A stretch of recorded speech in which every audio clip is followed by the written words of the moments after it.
Want your apple pie? No, mama. Real. Out the Rubies from Guyana, just being in Atlanta, making some power moves out in Savannah. You're listening to Hip-Hop R.E.Ps, the podcast where hip-hop meets life. This is our very first episode, and basically we're going to give you guys a rundown on how everything's going to go on in our show. We're going to be talking about topics that revolve around hip-hop, but in a deeper manner. So, like, we won't just be talking about, like, the hottest track right now, but we'll be talking about how hip-hop and sexuality, where do they meet, and where does hip-hop and fashion meet, or hip-hop and depression, anxiety, like things that I feel like we talk about amongst our friends, but no one on a grand scale or the tippy top of hip-hop talks about. So I want to start that conversation, and I want it to be a healthy conversation.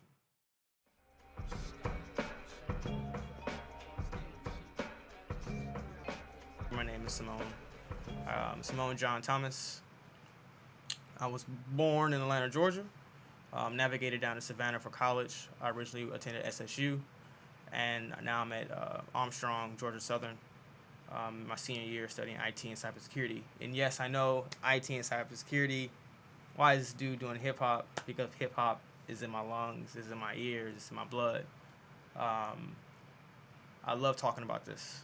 And me being a deep thinker, I like to connect the dots where I see things link up.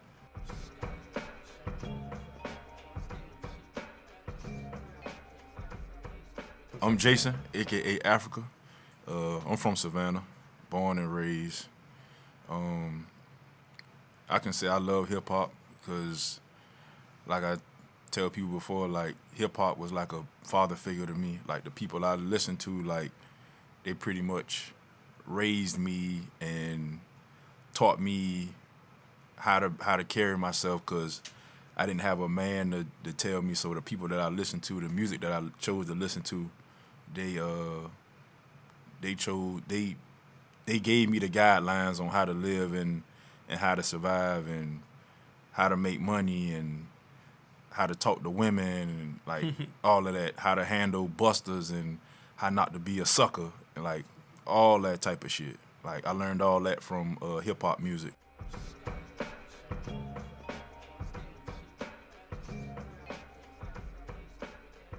How has hip-hop affected our lives to make us even want to, like, take this venture? I personally feel like recently with the last, 2 months ago, X has been dead. XXXTentacion. Please forgive me if I pronounce his name wrong. But when he passed, unfortunately and tragically so soon, it kind of sent a shockwave throughout the world. And yes, some people reacted, positively and negatively to it. And for me, I feel like it just hit me in the gut because he was so young.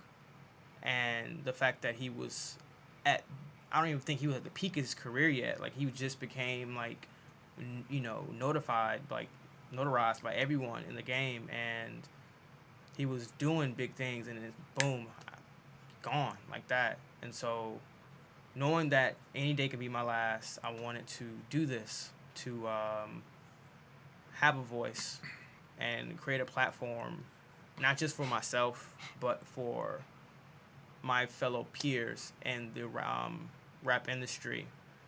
Because there's a lot of people in Savannah who I feel like do not have the platform to become something on, and I feel like I should be, we should be that platform. Mm-hmm. Like I said before, like Tupac, actually the song was Thug's Mansion.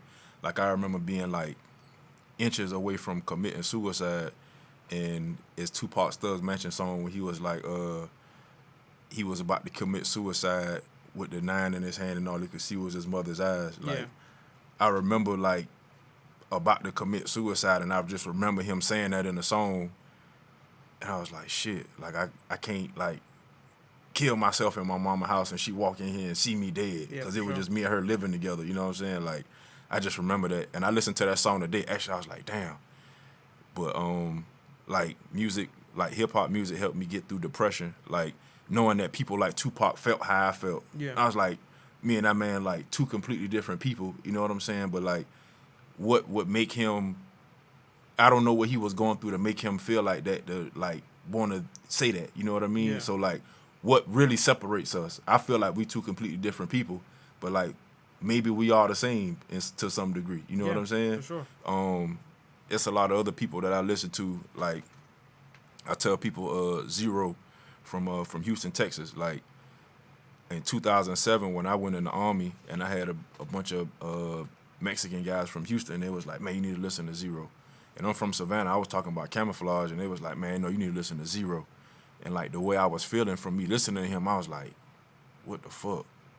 Like this man talking about the exact same shit that I feel like, and he rapping his ass off, and it's like, I relate. You know what I'm saying? Like, I Yeah. felt like I related to him, and I felt like I knew him.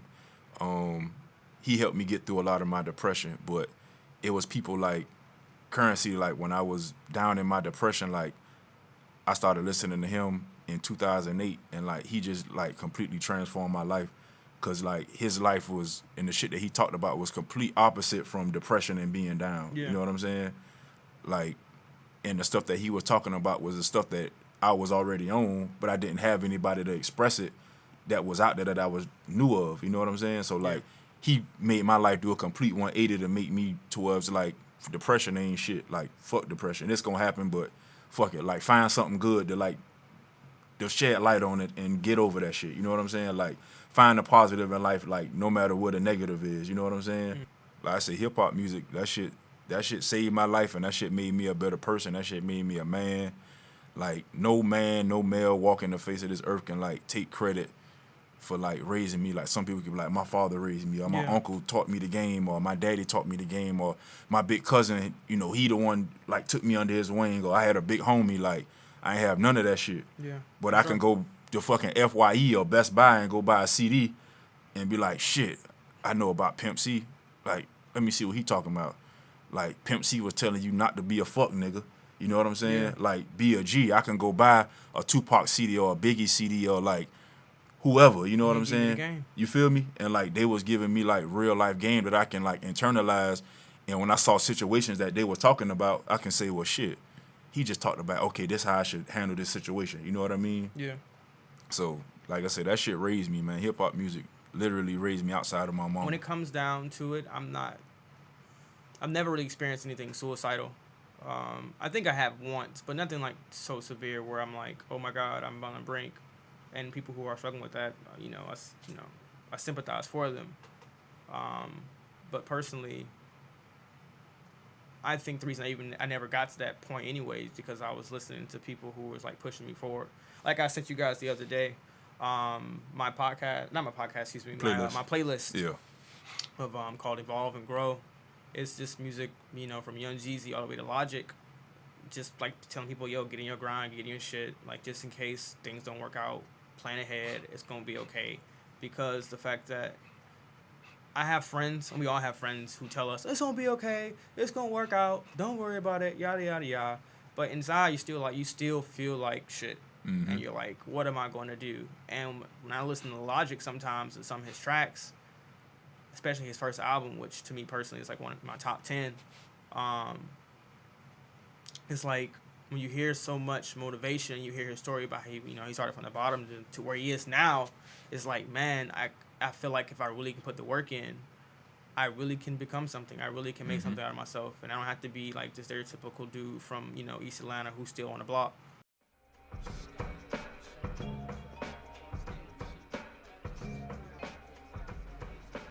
The thing connecting all of us together is like rap, like the love for it, and the passion and like the message we want to bring out to the people, and the conversations we want to start, because there's so much that needs to be said, and we just drown it out with drugs and alcohol and sex, which to each their own, but still it still drowns us out. It still fogs us up. and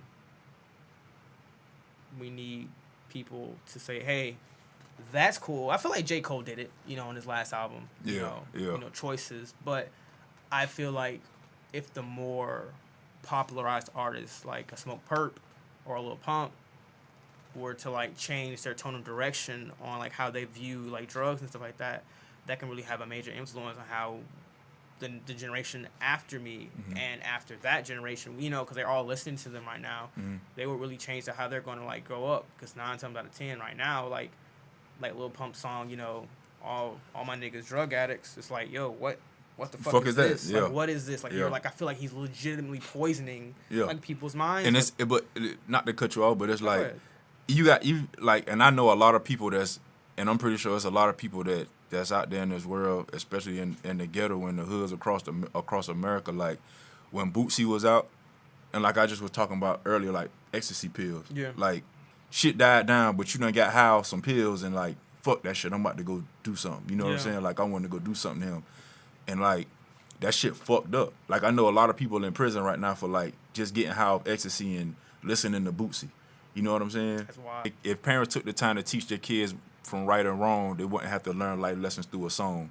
You know what I'm saying? And that's very true. And even going back to me, like my mama taught me right from wrong, but I still had to learn lessons through listening. But I just knew not to do stupid shit.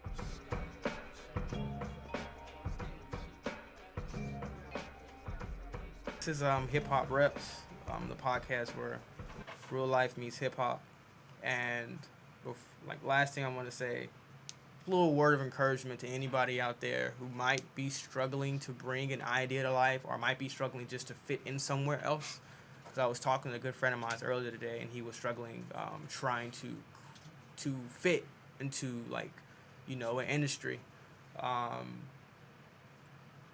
Anyone listening and has a vision for themselves and in that same predicament, do not be afraid to build those bridges yourself. Do not be afraid to chase your dreams, because you never know when you're not going to wake up one morning. You never know when you might die. And I don't even mean die as like in literal like death. I mean you die as in like your passions, your juice, your swag, your drip is gone. So utilize everything you have around you to become great. Peace, love, and happiness. And wise words from my homeboy Henry Mack from New Orleans. He told me self-doubt is hoe shit.